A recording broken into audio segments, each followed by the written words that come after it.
Selamat datang di tayangan khusus kami. Hari ini kita akan mendengar sesuatu yang tidak nyaman, tidak mudah, dan mungkin menyakitkan. Tapi ini adalah kenyataan yang harus kita hadapi bersama. Di balik setiap kasus pelecehan seksual, ada pelaku, ada pola, ada kejahatan yang dimulai dari hal-hal yang kecil dan dibiasakan. Di statement kali ini, kita akan mendengar dan kita sudah mendatangkan bagaimana itu pelecehan seksual dan apa dampak yang akan korban-korban peroleh dari pelecehan seksual yang dia alami. Mungkin kita akan mulai dari orang pertama yang akan menceritakan pengalamannya adalah seseorang yang mendapatkan pelecehan seksual dari keluarganya.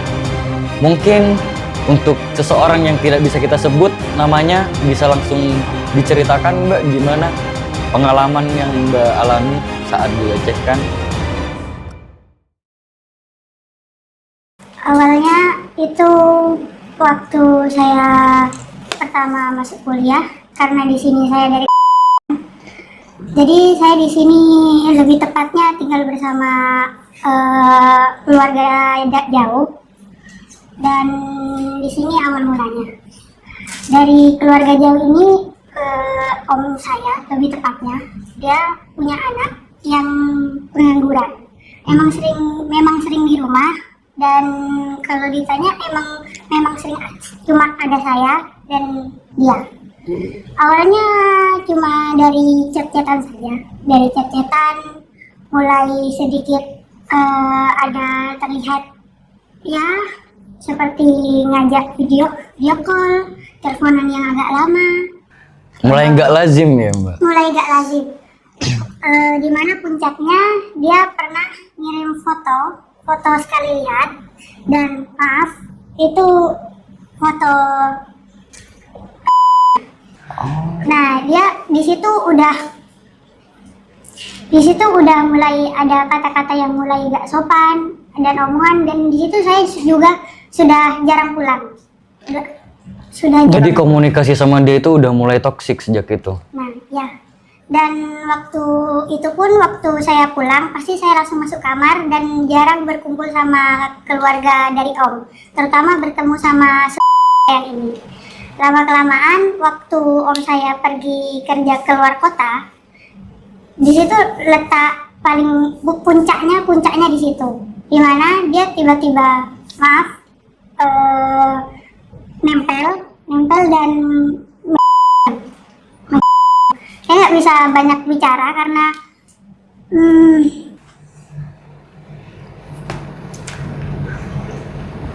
Kalau boleh tahu si cowok ini seumuran nggak?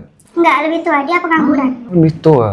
Oke Mbak, bisa tahu nggak itu pelecehan seksualnya terjadi kapan? Mungkin 5 tahun yang lalu, 2 tahun yang lalu, dan itu berlangsung seberapa lama? Itu baru-baru ini, dari awal saya kuliah 2022 sampai akhir tahun 2024. Sampai akhir tahun 2024, berarti sekitar 3 tahun ya kurang lebih. Udah jelas pasti ada hal yang traumatis sama Mbak tentang kejadian tersebut, dan gimana cara Mbak sembuh atau memulihkan diri meskipun tidak bisa pulih secara total dari hal tersebut? Saya memutuskan untuk pindah, sudah tidak tinggal bersama om saya lagi. Meskipun sedikit susah untuk membuat alasan pindahnya, tapi syukur bisa pindah meskipun masih terbayang-bayang. Selama 3 tahun itu Mbak pernah speak up nggak sih sama teman-teman atau sama orang-orang yang ngerasa deket sama Mbak mungkin? Nggak pernah. Kenapa Mbak nggak berani untuk speak up? Ada ancaman atau tekanankah dari pelaku? Tidak ada ancaman, dan kalau untuk speak up atau bercerita ke teman-teman kayaknya sepertinya nggak akan ngebantu. Dan kalau bicara ke pihak keluarga itu mungkin saya berpikirnya ke depannya mungkin akan membuat pecah, apalagi dari ayah saya yang sedikit sensitif. Jadi karena Mbak takut menimbulkan konflik antar keluarga, akhirnya Mbak nggak punya keberanian untuk speak up masalah tersebut. Karena korban kedua ini akan menceritakan kisahnya dalam memulihkan mental dan psikologisnya gara-gara dampak dari pelecehan seksual tersebut. Boleh diceritakan Kak, gimana pengalaman Kakak? Kisah saya sebenarnya sudah lama sekali, dan ini terjadi ketika saya masih di bawah umur. Kala itu, untuk speak up, itu adalah hal yang tabu dan hal yang sangat memalukan.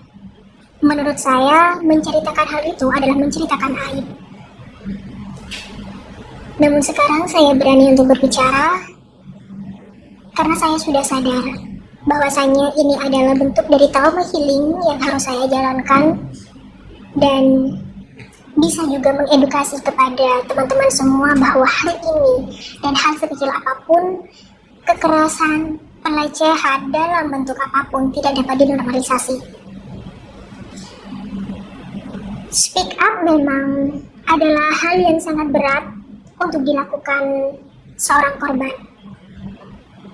Namun, balik lagi, hal ini harus dilakukan sebagai bentuk trauma healing yang paling sangat mendasar.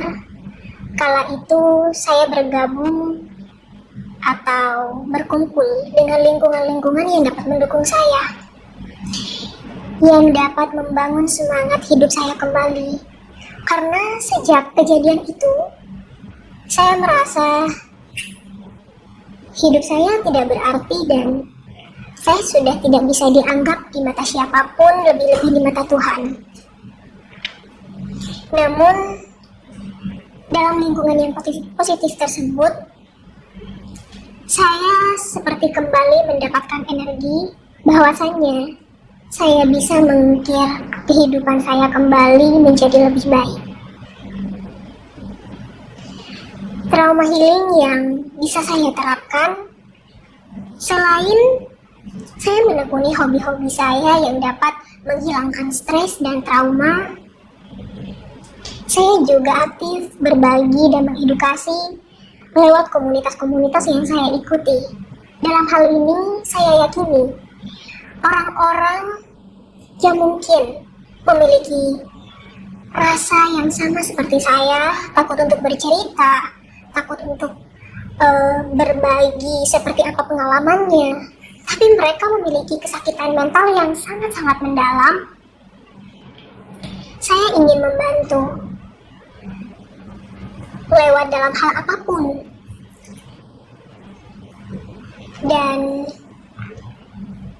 seperti halnya satgas-satgas PPKS yang sudah ada entah di sekolah-sekolah ataupun di perguruan-perguruan tinggi, seharusnya juga hal itu bisa mewadahi teman-teman tanpa membuka privasi ataupun tanpa mengejek dan mengolok-olok cerita mereka.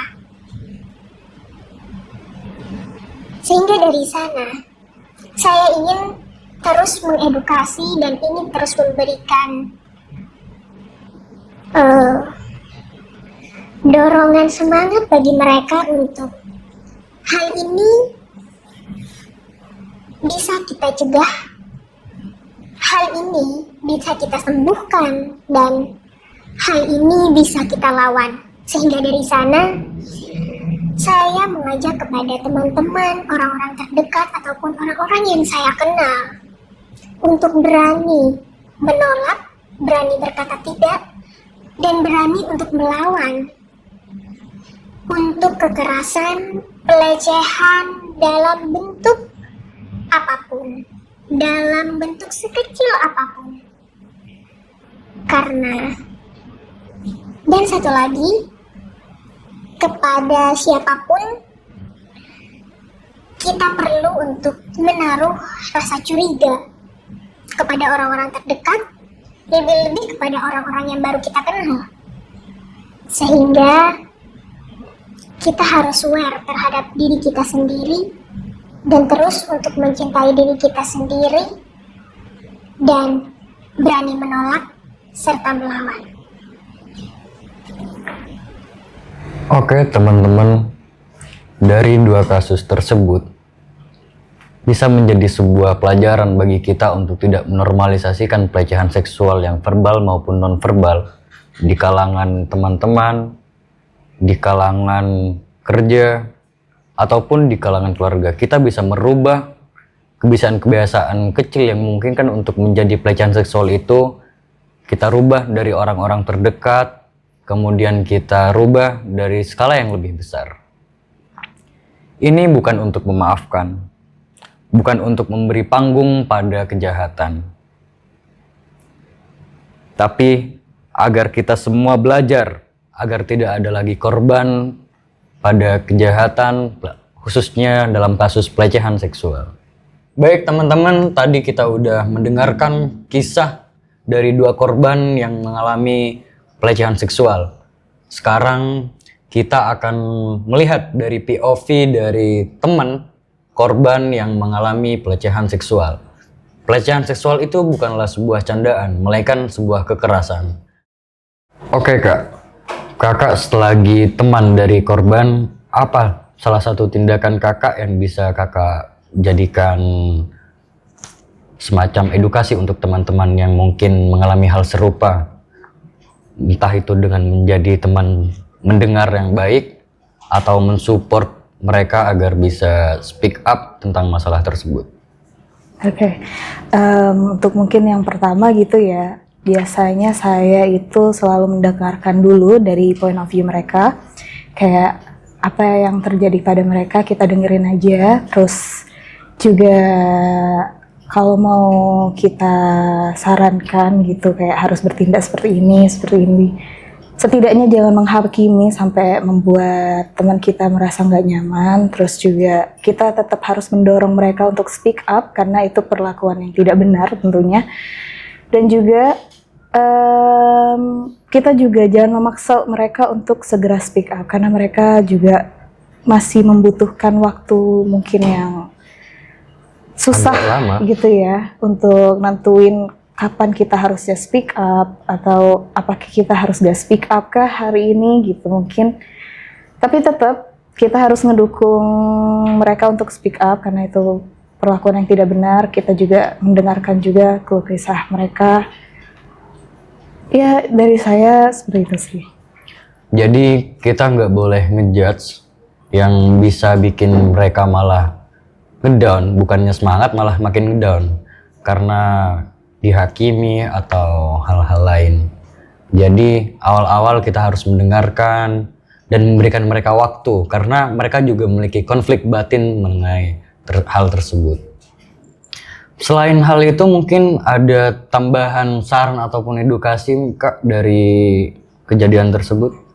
Ya, kalau sebagai teman, selain mendengarkan dan yang seperti saya sebutkan tadi, kita bisa ngasih kata-kata dukungan kayak mereka, agar mereka merasa lebih aman, tidak merasa sendirian gitu, kayak gak apa-apa ada aku, kalau butuh bantuan bilang aja. Terus juga pastinya harus menjaga rahasia itu. Jadi teman-teman, kalau misal ada salah satu teman kita yang menjadi korban dari pelecehan seksual, alangkah baiknya untuk kita tetap keep up buat diri kita sendiri, dan jangan langsung menyebarkan ataupun menceritakan, atau istilah anak-anak zaman sekarang itu oversharing sama orang lain. Karena bukannya malah makin banyak dukungan, hal-hal seperti itu malah bisa menjadi sebuah bullying terhadap korban itu sendiri. Ingat, tidak ada alasan yang membenarkan pelecehan seksual. Jangan ragu untuk berbicara, untuk melaporkan, dan untuk memberikan dukungan pada mereka yang membutuhkan. Untuk kalian yang menjadi korban, kalian tidak sendiri. Kami percaya padamu. Jangan ragu untuk melaporkan, dan jangan ragu untuk bercerita. Melapor itu berani, bukan hal yang memalukan. Terakhir, untuk kalian, para korban, kalian berhak untuk dilindungi, dihormati, dan merasa aman. Dan yang paling penting, kalian adalah orang yang berhak untuk didengar.